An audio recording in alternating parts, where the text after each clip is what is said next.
Así que el título del sermón de hoy es El viaje de la vida de Abraham.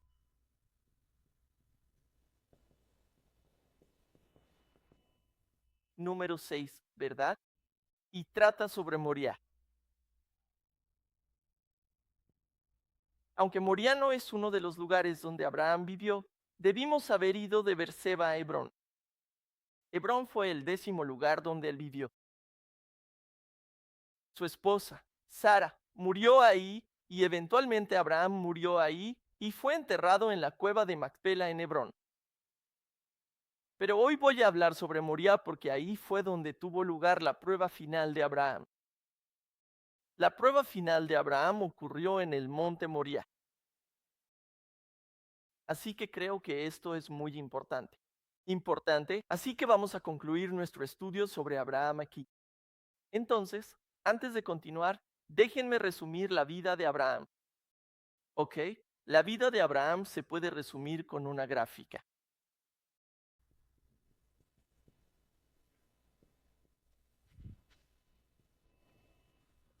¿Saben? Nació a los 0 años y murió a los 175. Su vida se puede dividir de varias maneras. A los 75 años entró en Canaán, ¿verdad? Así que desde los 75 hasta los 175, durante 100 años, vivió su vida en Canaán, la tierra prometida por Dios. A los 100 años nació su hijo prometido, Isaac, ¿cierto? Así que durante 75 años, desde los 100 hasta los 175, vivió con Isaac.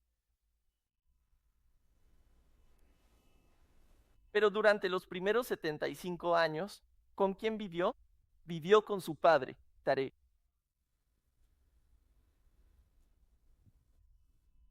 Así que durante estos 25 años, desde los 75 hasta los 100, durante 25 años, estuvo esperando que se cumpliera la promesa de Dios. Dios prometió que tendría un hijo a través del cual tendría muchos descendientes. Así que estos 25 años fueron un tiempo en el que él esperaba el cumplimiento de esa promesa. Pero hay una cosa más importante. Una era o periodo en su vida en el que quiero enfocarme. Cuando tenía 84 años, en Génesis capítulo 15, versículo 6, fue cuando Abraham creyó en la promesa de Dios. Dios le dijo, vas a tener tantos descendientes que serán tan numerosos como las estrellas del cielo. Y la Biblia dice que Abraham creyó en Dios, y Dios se lo contó como justicia. Así que cuando tenía 84 años, en términos de hoy, fue justificado por la fe. De acuerdo, cuando tenía 84 años. Así que esto es cuando, por ejemplo, en términos de hoy, es cuando él aceptó a Cristo y fue salvo. Fue justificado por la fe. ¿De acuerdo? O sea, él había estado yendo a la iglesia, por ejemplo, todo este tiempo. No es como que, ya sabes, desde que tenía como 50 años, se mudó de Ur de los Caldeos y se fue a Harán, ¿verdad? Así que desde ahí recibió el llamado de Dios, salió del mundo y ya estaba en la iglesia. Pero fue plenamente justificado por la fe cuando tenía 84 años. Fue entonces cuando Dios reconoció, oh, que tú me crees. Pero eso no fue el final, ¿verdad? Eso es solo el comienzo de su vida de fe. ¿Y dónde está, entre comillas, el final? No es realmente el final, pero ¿dónde está la culminación de esa fe? Es el texto que leímos hoy. En el monte Moriah. Vamos a suponer que Abraham tenía entre 125 y quizás 136 años cuando subió al monte Moriah para ofrecer a su hijo Isaac, ¿verdad? Porque Isaac ya era lo suficientemente grande para cargar la leña subiendo la montaña. Así que debió haber sido un joven ya adulto. Así que es ahí cuando la Biblia break time igual a 0.5 s barra diagonal y dice que fue finalmente justificado por obras. ¿Y qué significa esto? Significa su fe. Fue perfeccionado.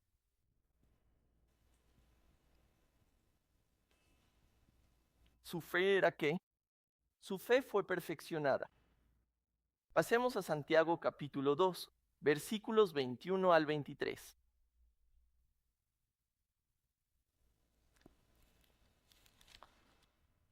En la epístola de Santiago, break time igual a 0.5 s barra diagonal. En el capítulo número 2, break time igual a 0.5 s barra diagonal, específicamente desde los versículos 21 al 23.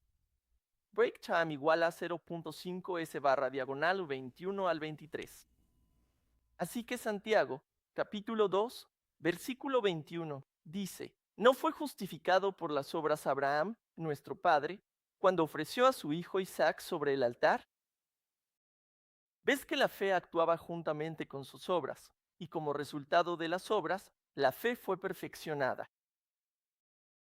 Y se cumplió la escritura que dice, y Abraham creyó a Dios, y le fue contado por justicia. Y fue llamado amigo de Dios. Mira, en Moriah, cuando ofreció a su hijo Isaac, fue cuando la fe de Abraham fue perfeccionada o completada, y fue justificado por las obras. La palabra perfeccionada aquí en griego es teleo, que significa llevar una actividad hasta su fin, a su conclusión, terminar algo, lograr algo. Así que esta fe que comenzó aquí cuando él tenía 84 años, finalmente se completó cuando tenía entre 125 y 136 años, cuando ofreció a su hijo Isaac. A través de ese acto, él nos demostró, le demostró a Dios, le demostró a todos que realmente creía en Dios, que verdaderamente temía a Dios. Eso es lo que Dios dijo, ¿verdad? En Génesis capítulo 22, versículo 12. Después de que Abraham estaba a punto de realmente matar a Isaac, Dios dijo, Abraham, Abraham, detente, no lo toques, ¿verdad? Y luego que dijo, Dios dijo aquí en el versículo 12, ahora sé que me temes. Eso es lo que Dios dijo. Dios reconoció que Abraham tenía una fe verdadera. Ahora sé que me temes. Así que eso fue lo que pasó aquí en Moriah. O sea, en otras palabras, el monte Moriah simboliza la cima de la fe de Abraham, el punto más alto. Esa es la cima de su fe. Ahí es donde queremos llegar. Ese es nuestro objetivo, meta espiritual. No es ir literalmente al monte Moriah, sino que queremos llegar a ese tipo de fe. Entonces, como llegamos ahí, de eso es de lo que vamos a estudiar. Así que, número 1, veamos la fe de Abraham en Moriah.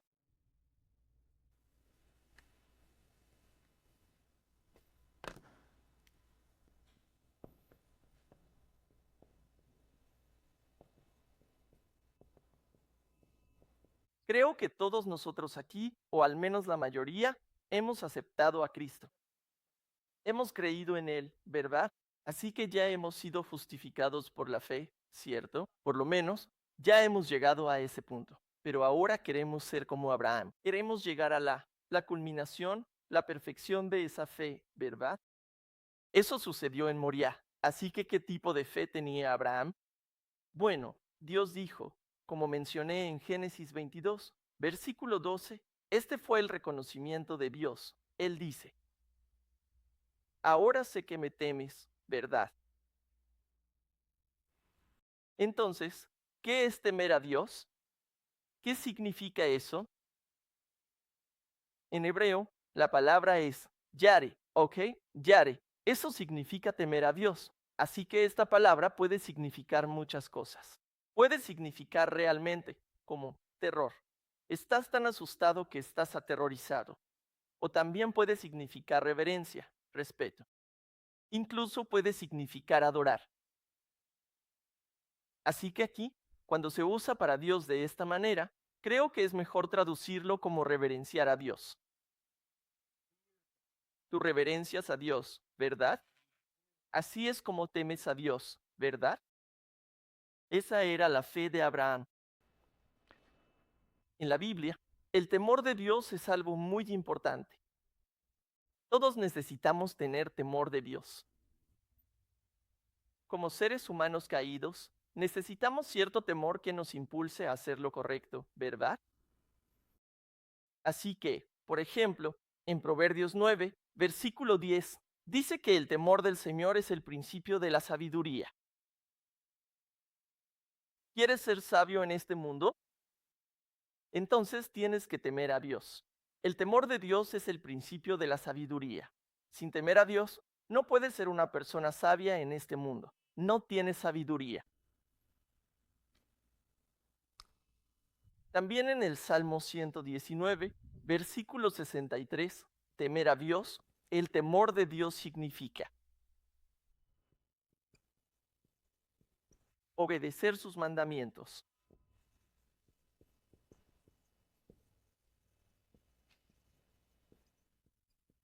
Mira, por eso Dios le dijo a Abraham, ahora sé que me temes, porque obedeció el mandato de Dios. Aunque pudo haber sido algo difícil, puede parecer una locura, ¿verdad? Era algo poco ético de hacer. Un padre matando a su hijo. Por eso te meten a la cárcel, ¿no? Te dan la pena capital. Pero lo hizo de todos modos porque temía a Dios. Así que temer a Dios significa obedecer los mandamientos. Y luego, como leemos en Santiago capítulo 2, versículos 21 al 23, temer a Dios es la culminación de nuestra fe.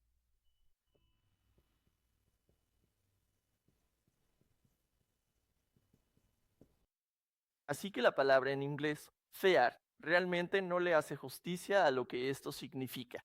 Así que piénsalo solo como un término técnico. En la Biblia, temer a Dios es la culminación de nuestra fe.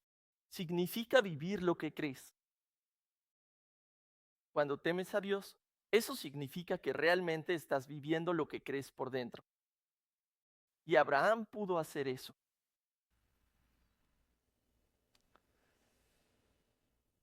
Así que la culminación de la fe, o sea, que llegó a su meta, él alcanzó el objetivo de su fe. Él alcanzó el objetivo de su fe. Eso es lo que todos queremos hacer aquí. Por ejemplo, Adán no pudo llegar a la meta de su fe. Cayó en medio de ese proceso. Ese era su problema. Pero Abraham pudo llegar a la meta de su fe. Entonces, ¿cómo podemos hacer eso? La Biblia dice que necesitamos aprender a temer a Dios a través de su palabra. Pasemos todos a Deuteronomio 4, versículo 10, por favor. Deuteronomio capítulo 4, versículo 10.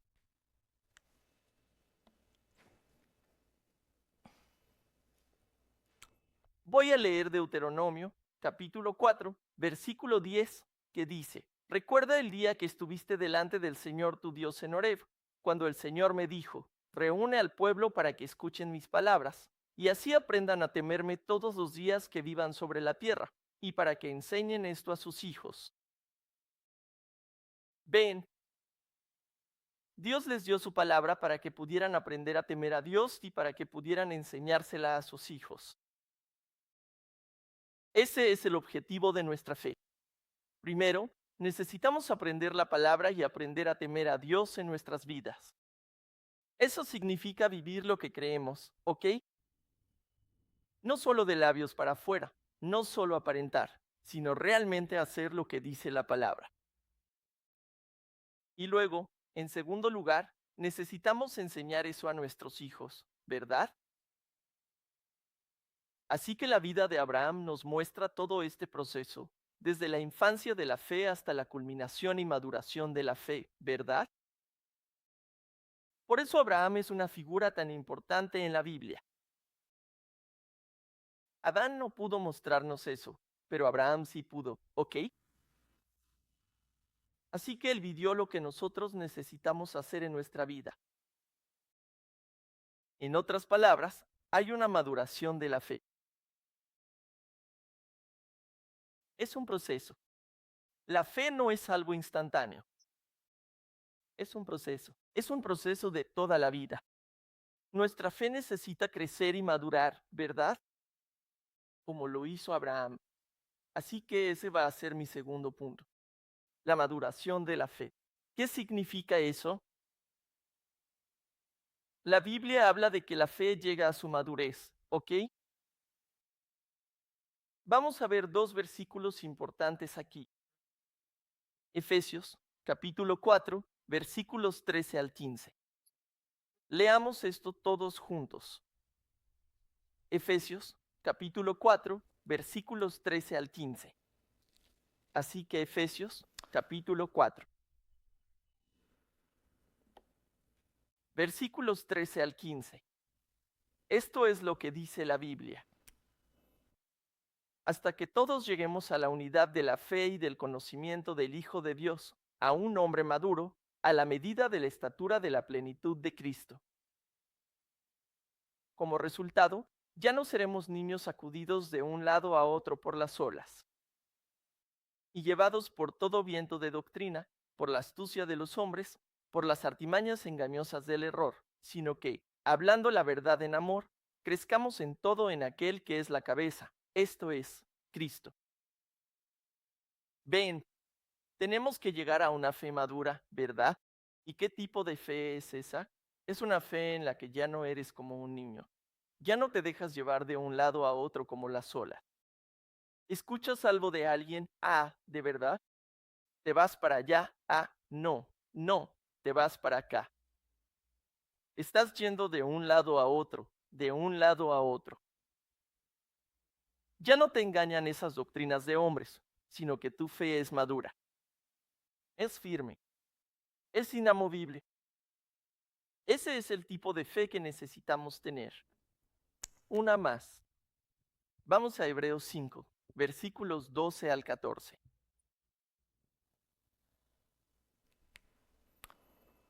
Hebreos capítulo 5.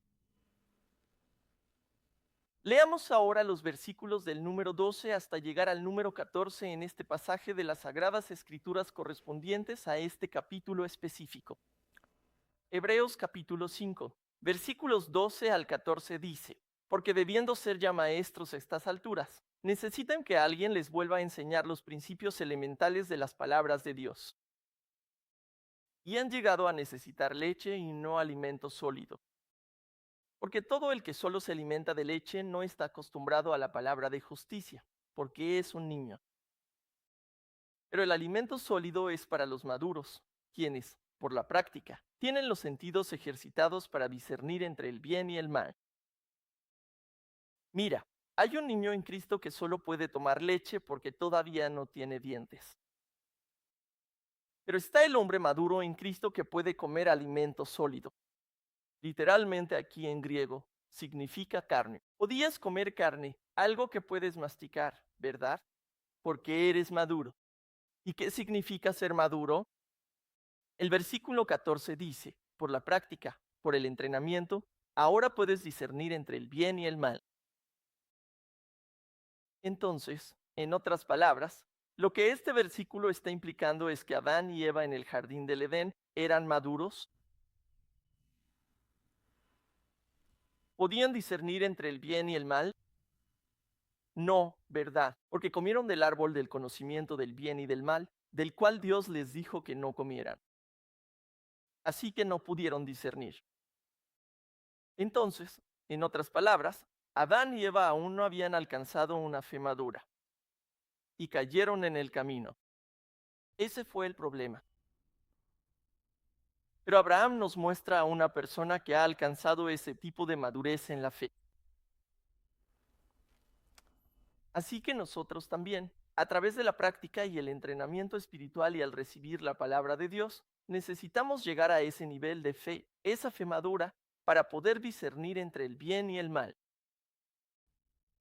Así que Abraham en Moría nos muestra ese tipo de fe, donde él sabía cuál era la voluntad de Dios, lo que Dios quería de él y pudo hacerlo.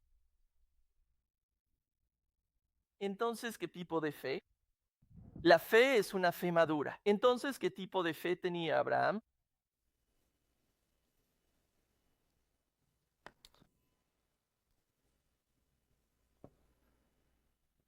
Su fe dijo, nada era suyo.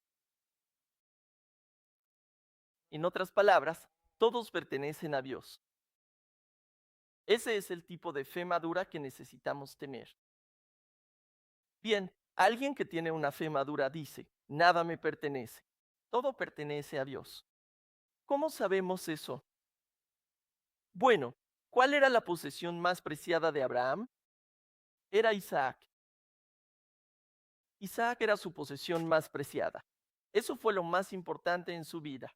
Y aún así, fue capaz de renunciar a eso, incluso. Por eso podemos concluir esto, porque si él fue capaz de entregar a Isaac, entonces es capaz de entregar todo lo demás en su vida, incluso su propia vida. Como padres, ¿qué es más fácil?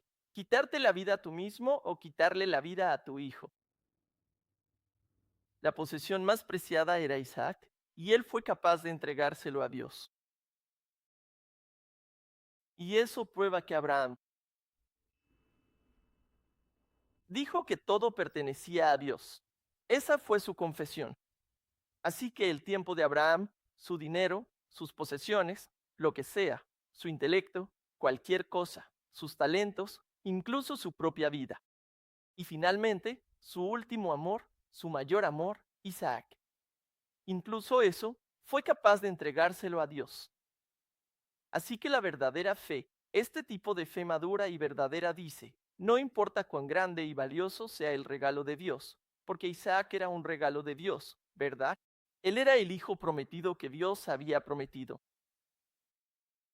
Así que Dios se lo dio. Pero si Dios dice, déjame tenerlo de vuelta, entonces necesitamos ser capaces de decir, amén, ¿verdad? Eso es lo que Job dijo en Job capítulo 1, versículo 21. ¿Cuál fue la confesión de Job? Él dijo, desnudo salí del vientre de mi madre y desnudo volveré allá. El Señor dio y el Señor quitó. Bendito sea el nombre del Señor. Esa fue la confesión de Job. Vine desnudo, me iré igual, pero hoy no lo estoy, soy rico. Ahorita estoy en positivo. Así que, gracias a Dios, ¿verdad? Bendice a Dios. El Señor es quien nos lo dio.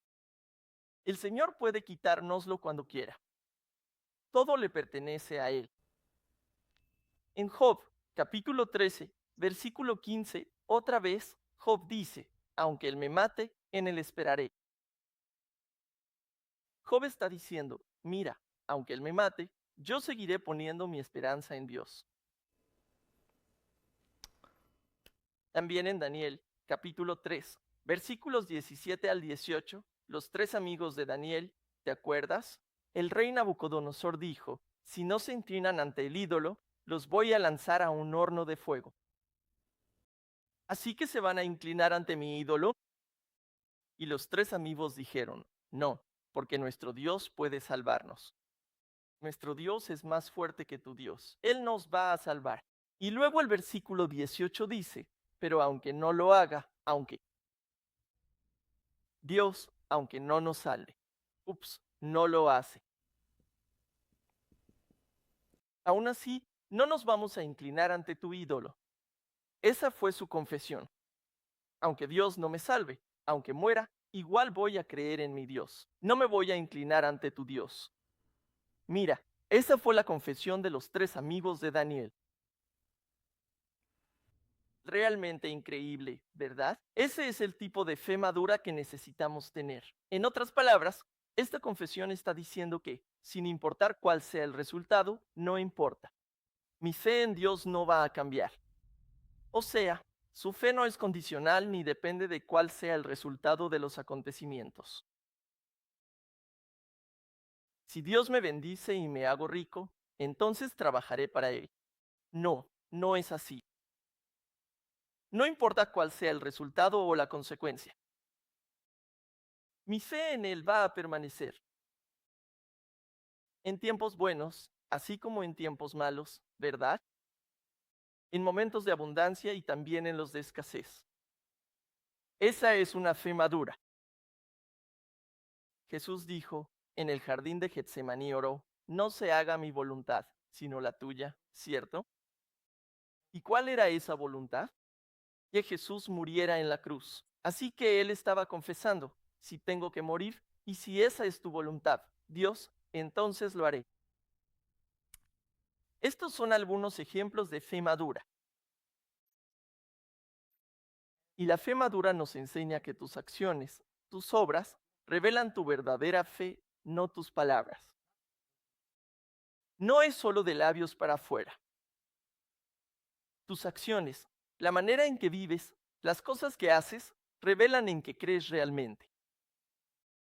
Puedes decir, oh, yo creo, pero si vemos tus acciones y son diferentes, entonces las acciones revelan la verdadera fe, verdad. Las acciones de Abraham en Moría coincidían con lo que él creía. Pero para la mayoría de nosotros, incluso para mí, nuestras acciones realmente no coinciden todavía con lo que creemos, ¿verdad? Así que el proceso de llegar a ese punto se llama la vida de fe. Eso es lo que estamos haciendo ahora mismo. En segundo lugar, la fe madura dice, no importa a dónde Él nos guíe,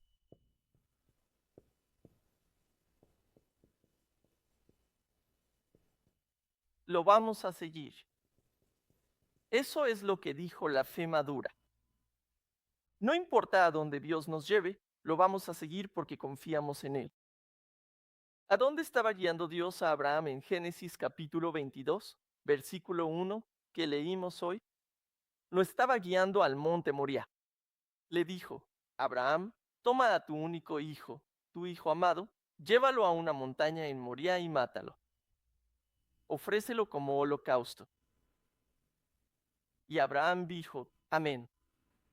¿Y qué hizo él? Se levantó temprano en la mañana, como un niño pequeño que va de excursión o algo así. Sí, estoy tan emocionado. Y va a llevar a su hijo Moriah y ofrecerlo como holocausto. No solo eso, la razón por la que esto es tan importante es porque le tomó 3 días llegar allí. Fue un viaje de 3 días.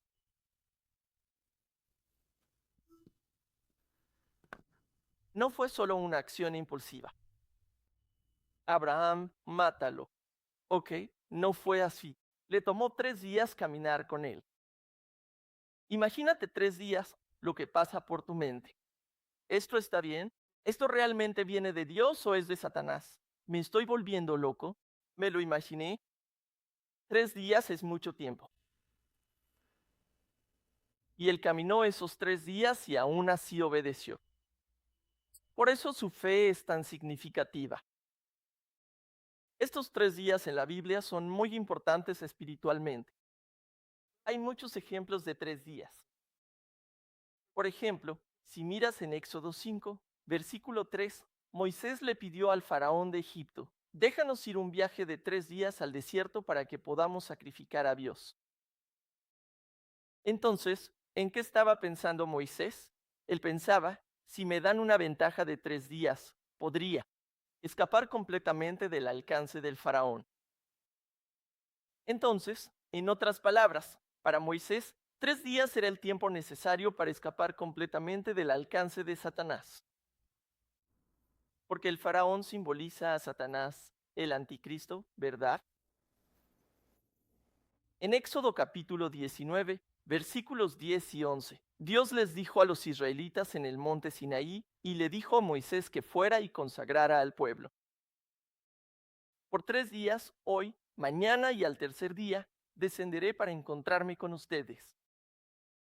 Así que 3 días era el tiempo que tomaba para que el pueblo estuviera completamente consagrado para encontrarse con Dios. Bien, 3 días es el tiempo que toma para que el pueblo esté completamente consagrado para encontrarse con Dios.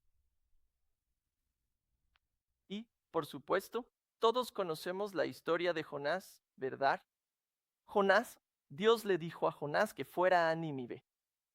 Él fue en la dirección opuesta, hacia Tarsis, y Dios lo arrojó al océano, y estuvo en el vientre del pez durante 3 días y 3 noches. Después de eso, El pez lo vomitó y él fue a Nínive, ¿cierto? Él obedeció. Así que 3 días para Jonás. 3 días fue el tiempo que le tomó arrepentirse y estar listo para obedecer completamente a Dios, ¿verdad? Y, por supuesto, Jesús, como Jonás, estuvo en el vientre de la piedra, en la tumba durante 3 días. 3 días fue el tiempo que le tomó a Jesús resucitar. Para Abraham, 3 días fue el tiempo que le tomó alcanzar su fe completa y perfecta, la meta de su fe. Le tomó este viaje de 3 días.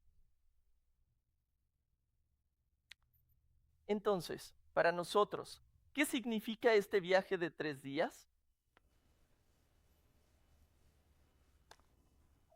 Recuerden, aprendimos que un ser humano tiene espíritu, alma y cuerpo, ¿verdad? Así que para mí, así es como quiero entender este viaje de 3 días.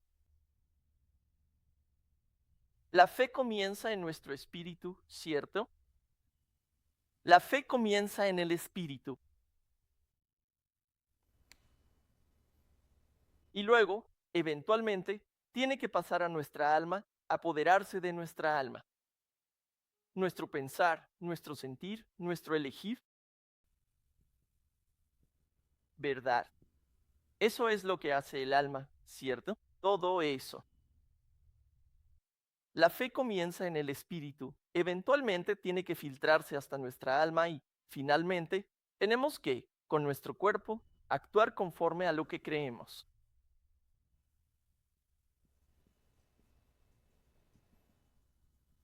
Así que hay 3 etapas, ¿verdad? Así es como personalmente me gustaría entender este viaje de 3 días y aplicarlo a nosotros hoy. Cuando primero aceptamos a Cristo, creemos en Él con nuestro espíritu y nuestro espíritu ha sido salvado. Y luego, en nuestro pensar y sentir, queremos aplicar esa fe en nuestras vidas, ¿verdad? Pero todavía no lo hacemos con nuestro cuerpo. Pero al final, ese es nuestro objetivo aquí, queremos vivirlo. Bien, vamos a Romanos, capítulo 8, versículos 10 y 11. Bien, Romanos, capítulo 8, versículos 10 y 11.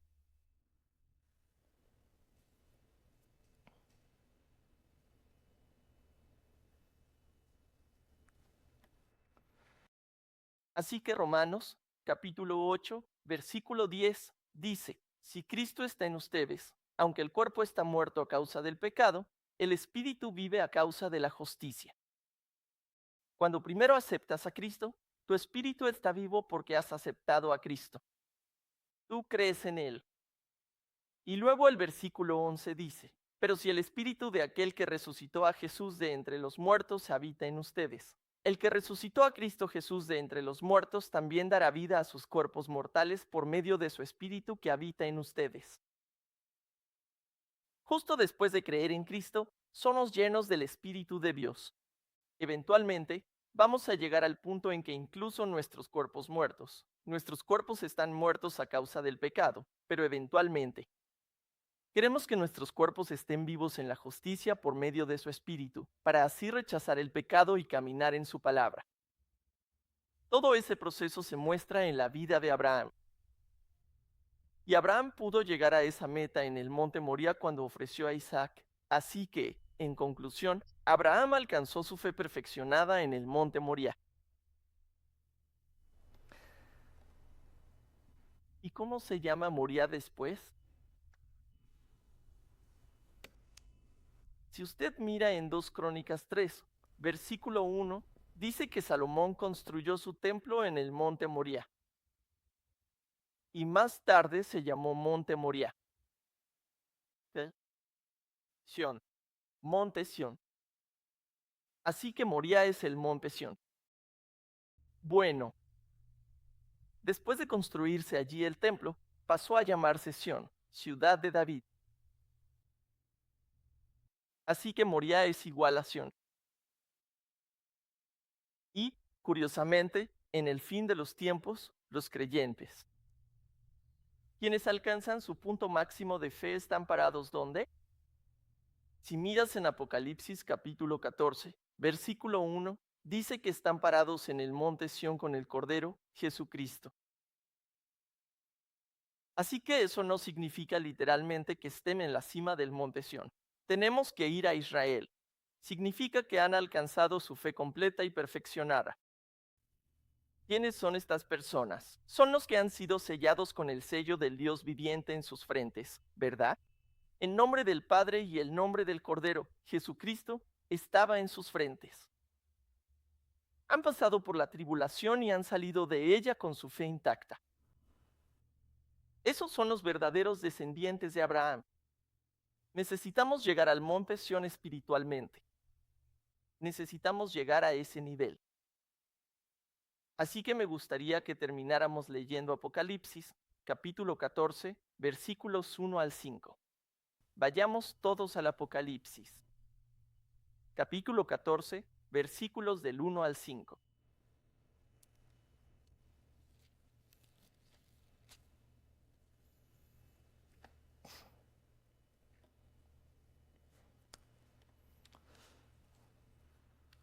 Apocalipsis, capítulo 14, versículos del 1 al 5. Dice, después miré, y he aquí, el Cordero estaba de pie sobre el monte Sión, y con él 144,000 que tenían su nombre y el nombre de su Padre escrito en sus frentes. Y oí una voz del cielo, como el estruendo de muchas aguas, y como el sonido de un gran trueno. Y la voz que oí era como el sonido de arpistas tocando sus arpas. Y cantaban un cántico nuevo delante del trono, y delante de los 4 seres vivientes y de los ancianos. Y nadie podía aprender el cántico sino los 144,000 que habían sido redimidos de la piedra. Estos son los que no se contaminaron con mujeres, pues son castos. Estos son los que siguen al Cordero por donde quiera que va. Estos han sido comprados de entre los hombres como primicias para Dios y para el Cordero, y no se halló mentira en sus bocas. Ellos son inocentes. Amén. Así que este es nuestro objetivo. Aquí es donde queremos llegar. Y aquí es donde llegó Abraham al monte Moriah. Así que, como descendientes de Abraham, si simplemente perseveramos y aguantamos, Dios nos guiará hasta allí. Pero si nos rendimos, si traicionamos a Dios, si nos alejamos de Dios, entonces nunca podremos llegar, ¿verdad? Así que el punto es este. Necesitamos perseverar. No podemos llegar ahí por nosotros mismos, pero Dios nos está guiando ahora mismo. Si simplemente nos mantenemos firmes, sin importar lo difícil que se pongan las cosas, Dios nos va a llevar hasta ahí. Amén, creemos eso, ¿verdad? Así que eso es lo que tenemos que hacer. Tenemos que mantenernos firmes. ¿Está bien? Oremos. Querido Padre Celestial, te damos muchísimas gracias por esta gracia en nuestras vidas, porque nos has llamado y nos has reconocido como descendientes de Abraham. Y ahora, así como nuestro antepasado Abraham, ayúdanos a llegar a la cima de nuestra fe, a la meta de nuestra fe, en el monte Sión. Oro para que tu Espíritu nos guíe y dirija. Ayúdanos a nunca desesperarnos ni rendirnos a la mitad, sino que podamos perseverar hasta el final para alcanzar la meta que tú has puesto para nosotros. Creemos que eres tú y tu gracia quienes nos están guiando. No podemos llegar ahí por nosotros mismos, pero contigo, Señor, sabemos que podemos lograrlo. Ruego para que tu Espíritu nos permita perseverar ante cualquier prueba que pueda haber, para que no nos desviemos de este camino, sino que permanezcamos firmes en nuestra fe. Te lo agradecemos mucho. Le damos toda la gloria y oramos todo esto en el nombre de Jesús. Amén. Demos gloria a Dios con una pausa.